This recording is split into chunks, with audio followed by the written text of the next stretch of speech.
Okay, the tools have been installed.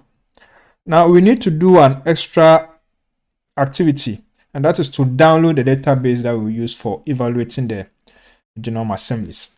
And so we will use the SILVA database, and therefore we need to download and set it up. So this command is what will be used to do that.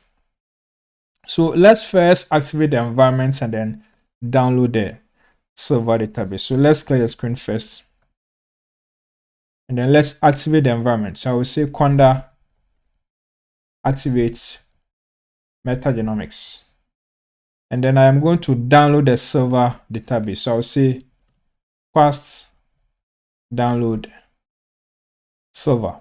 So let's execute this command.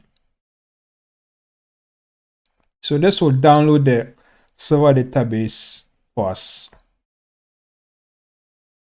The database has been downloaded, so we are now set.